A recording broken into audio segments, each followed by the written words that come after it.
2024 সালের 5 আগস্ট রাজনৈতিক পট পরিবর্তনের পর দেশে ফিরতে পারেননি সাবেক বিশ্বসেরা অলরাউন্ডার সাকিব আল হাসান। দীর্ঘদিন ধরে বাংলাদেশ জাতীয় দলের বাইরেও রয়েছেন সাবেক এই অধিনায়ক। ঘরের মাঠে জাতীয় দলের হয়ে বিদায়ী সিরিজ খেলার ইচ্ছা প্রকাশ করলেও সাম্প্রতিক রাজনৈতিক কর্মকাণ্ডের পর সেই সম্ভাবনা আরও অনিশ্চিত হয়ে পড়েছে। বসুন্ধরা টিস্যু অশুদ্ধতার বিরুদ্ধে এক বিন্দুও ছাড় নয়। যতটুকু সম্ভাবনা ছিল সেটিও ফিকে হয়ে গেছে নয়াদিল্লিতে কার্যক্রম নিষিদ্ধ আওয়ামী লীগ সভাপতির সংবাদ সম্মেলনে বক্তব্য দেওয়ার পর। এদিকে সরকার যদি তার নিরাপত্তার নিশ্চয়তা দেয় তাহলে তিনি দীর্ঘদিন বিদেশে অবস্থানের অবসান ঘটিয়ে দেশে ফিরতে চান। একই সঙ্গে হত্যা মামলাসহ তার বিরুদ্ধে সব অভিযোগের আইনি প্রক্রিয়ায় মোকাবেলা করতেও প্রস্তুত বলে জানান সাকিব।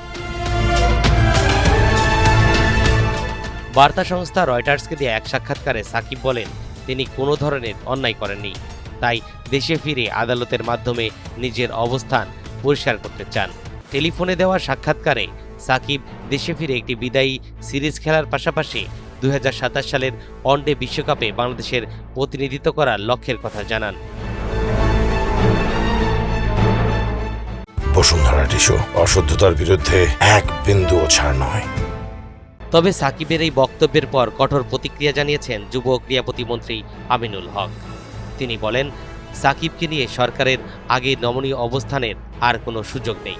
সাকিব আল হাসান একজন ক্রিকেটার হিসেবে তার অবস্থান থেকে সরে গিয়ে পুরোপুরি রাজনৈতিক অবস্থান নিয়েছেন বলে উল্লেখ করেন আমিনুল হক। বলেন, আমার মনে হয় তার আর দেশে ফেরার কোনো সুযোগ নেই, আর যদি ফেরেনও তাহলে আইনি প্রক্রিয়ার মাধ্যমেই ফিরতে হবে। দেশে ফেরার বিষয়ে বর্তমান প্রধানমন্ত্রী তারেক রহমানের সঙ্গে আলোচনা করতে চান সাকিব আল হাসান। তবে হাসিনার সম্মেলনে সাকিবের বক্তব্যের পর সরকারের পক্ষ থেকে দেওয়া প্রতিক্রিয়ায় যে ইঙ্গিত পাওয়া যাচ্ছে তাতে দেশে ফেরা এখন শুধু আইনি নয়, রাজনৈতিক দিক থেকেও বড় ধরনের চ্যালেঞ্জের মুখে পড়তে পারে। তরিকুল ইসলাম, এনটিভি অনলাইন।